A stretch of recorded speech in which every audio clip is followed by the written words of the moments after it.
नमस्कार दोस्तों। आज फिर से आपके सामने अपने YouTube चैनल पर एक नई जानकारी के साथ आपके समक्ष उपस्थित हुआ हूँ। इस नई जानकारी में अभी जो उच्च और उच्चतर माध्यमिक शिक्षक नियोजन की प्रक्रिया शुरू हो रही है 11 फरवरी से, जो तिथि निर्धारित किया गया है, उसमें हम सभी जानेंगे कि कैसे हम लोग उच्च और उच्चतर माध्यमिक में होने वाले शिक्षक नियोजन में भाग ले सकते हैं। उसके लिए कुछ महत्वपूर्ण बातों पर यहाँ हमने सूची तैयार किया है और जो विभाग के द्वारा निर्देशित भी किया गया है। निम्नांकित प्रमाण पत्रों का मिलान करना है और उसका सत्यापन भी होगा ससमय। इनमें कुछ ऐसे मुख्य बिंदु हैं जिन पर हम अगर निगाह रखें अपनी, तो हम उसमें उस नियोजन स्थली पर अपने नियोजन की दावेदारी को पूरी तरीके से पूरा कर सकते हैं। जिसमें सबसे पहला आपका जो पॉइंट है, मुख्य बिंदु है कि आवेदन जो आपने समर्पित किया था उसकी प्राप्ति रसीद, डाक से भेजने की रसीद, दोनों में से कोई एक, जिस तरीके से आपने किया था। यदि आप स्वयं उपस्थित होकर किए थे तो आपके पास अपनी प्राप्ति रसीद होगी, और अगर आपने डाक से किया था तो आपके पास डाक का भी उसमें रसीद होगा। जो पहला पॉइंट है, इस पहले पॉइंट को बहुत अच्छे से आप देखें।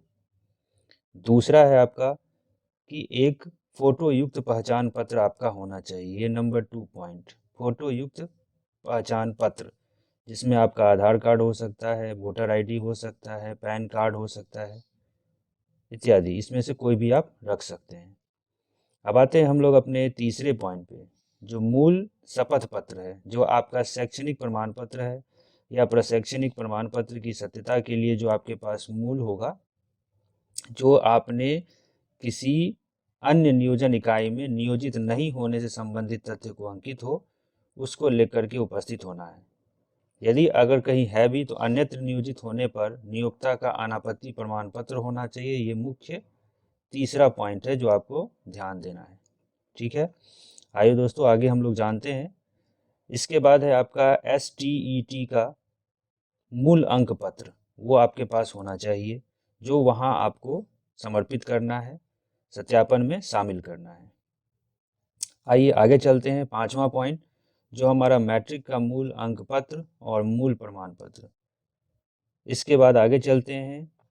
छठा हमारा जो पॉइंट है, मुख्य बिंदु, इंटर का मूल अंक और मूल प्रमाण पत्र, इसको भी अपने पास रखना है। सबकी छाया प्रति तो आप रखेंगे ही, लेकिन आपके पास मूल प्रमाण पत्र और मूल अंक पत्र भी होना चाहिए। इसके बाद हम लोग आते हैं स्नातक मूल अंक पत्र और मूल प्रमाण पत्र को हम साथ रखें। नंबर 8, स्नातकोत्तर का मूल अंक पत्र और मूल प्रमाण पत्र, जो उच्चतर माध्यमिक शिक्षक पद के लिए, जो उच्चतर माध्यमिक के लिए, मतलब 10 से ऊपर +2 के लिए।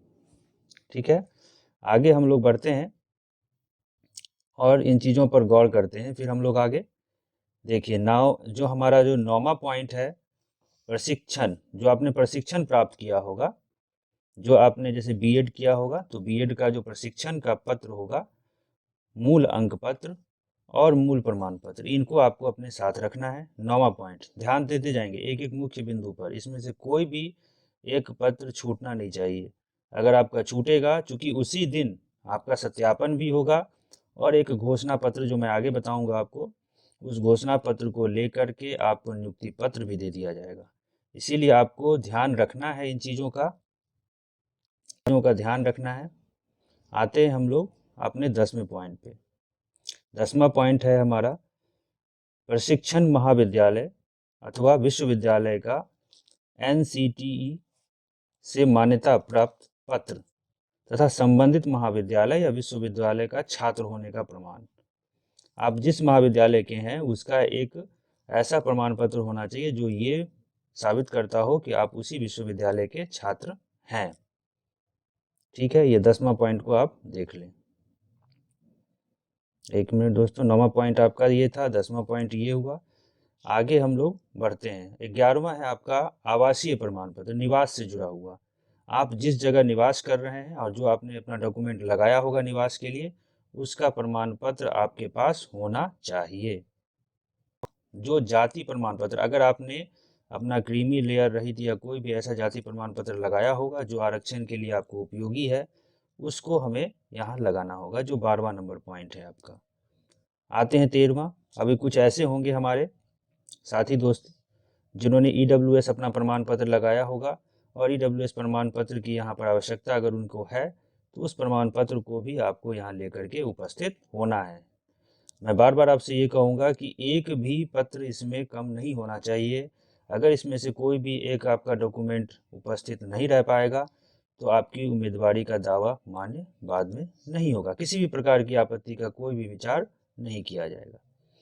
यदि कोई साथी दिव्यांगता प्रमाण पत्र लगाए हैं तो उससे भी संबंधित आपके पास प्रमाण पत्र की कॉपी होनी चाहिए। अगर कोई स्वतंत्रता सेनानी, अब यहाँ देखते हैं हम लोग, स्वतंत्रता सेनानी से जुड़ा हुआ होगा,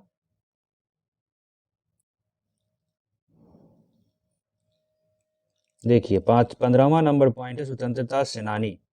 स्वतंत्रता सेनानी से जुड़ा हुआ, स्वतंत्रता सेनानियों की नाती नातिन पोता पोती होने का ये जो आपका एक, यदि आपके पास इस तरह का भी कुछ सुविधा है या आपके पास है इस तरह का कोई डॉक्यूमेंट तो उसको भी आप यहाँ लगा सकते हैं।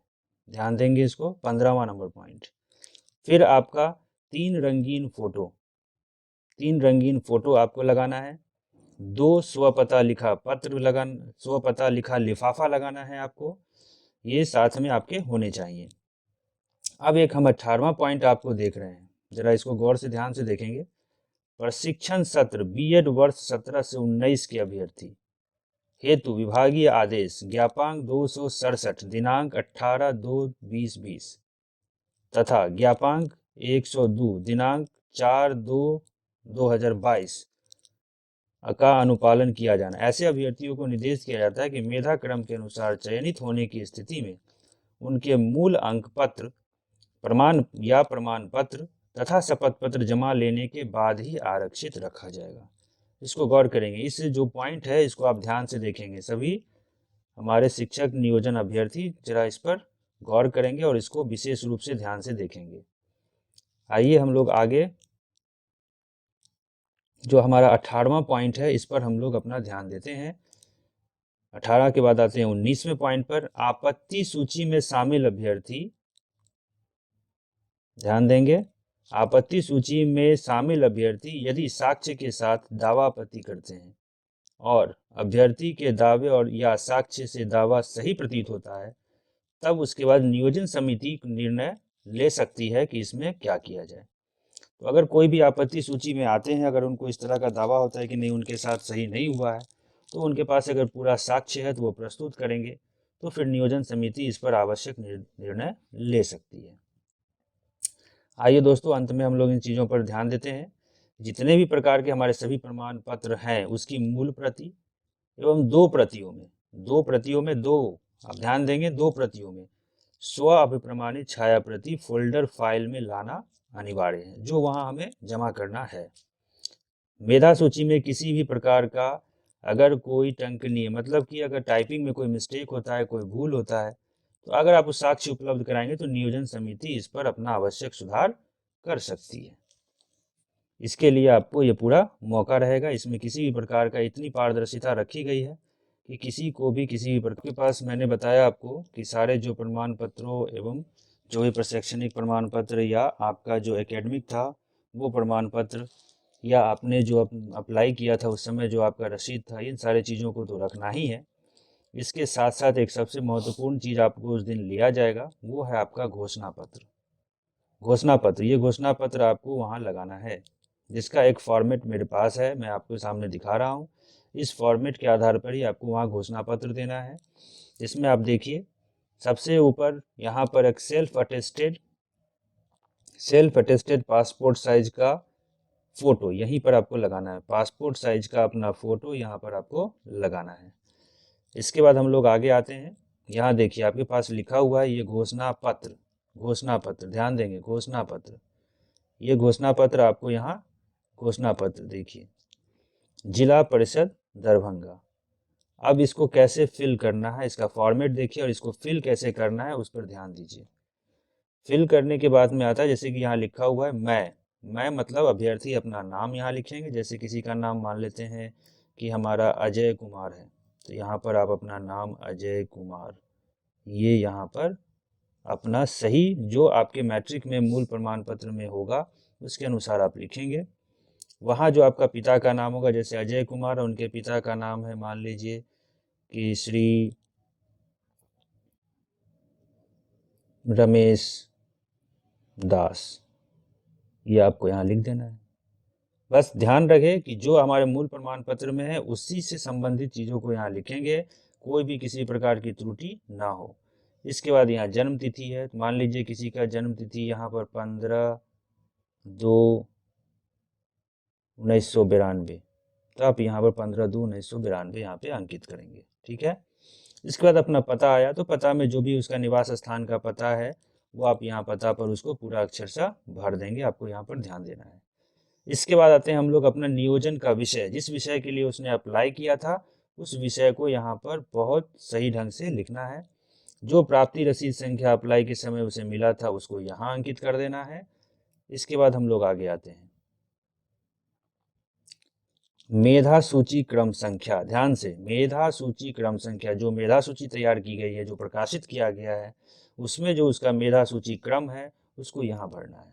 उसके बाद उसका कोटि, सामान्य कोटि है या जो भी कोटि है, उस कोटि को यहाँ पर बहुत अच्छे से भरना है। एक भी चीज़ इसमें ध्यान रखने की बात है कि कोई भी चीज़ इसमें मिस्टेक नहीं होनी चाहिए, क्योंकि इससे मिलान होगा और उसी दिन आपको नियोजन पत्र भी मिलने जा रहा है, तो आप इस बात पर पूरा ध्यान रखेंगे।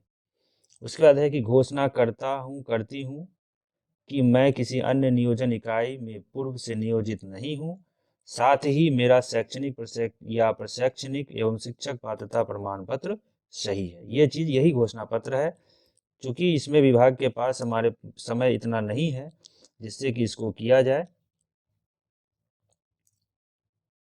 क्योंकि विभाग के पास इतना समय नहीं है कि इसको किया जाए, इसीलिए उसी के दिन आपको ये दिया जाएगा और आपसे घोषणा पत्र ले लिया जाएगा, ताकि कल कोई अगर किसी भी प्रकार की इसमें त्रुटि पाई जाती है, जैसा कि इसमें लिखा हुआ भी कि मेरे द्वारा गलत सूचना देने पर नियोजन इकाई द्वारा मेरे विरुद्ध आवश्यक अनुशासनिक कार्रवाई की जाएगी। इसीलिए आपसे ये चीज़ हस्ताक्षर के साथ यहाँ आप देखेंगे।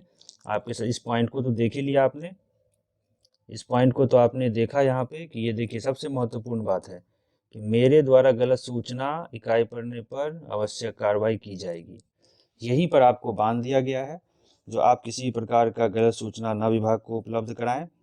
जैसा कि अभी समस्या बहुत आ रहा है, कितने सारे हमारे पूर्व नियोजन में नियोजित हुए शिक्षक हैं जिनका फोल्डर ही नहीं है, जिसकी वजह से भी बहुत सारा विलम्ब हुआ। तो इस संबंधित चीज़ों को पूरी पारदर्शिता को रखने की कोशिश की गई है, ताकि किसी भी प्रकार के किसी भी शिक्षक अभ्यर्थी को किसी भी प्रकार का मन में ये ना हो कि उनके साथ कोई प्रपंच हुआ है। आइए हम लोग यहाँ देख रहे हैं, यहाँ पर फिर आपसे हस्ताक्षर ले लिया जाएगा, यहाँ पर आपका जिसमें पूरा नाम लिखना है। हस्ताक्षर जो भी करते हैं बट नाम आपको अपना पूरा लिखना है, यहाँ पिता का नाम और पूरा पता, इन सारे चीज़ों के साथ आपसे प्रमाण पत्र लिया जाएगा। ठीक है,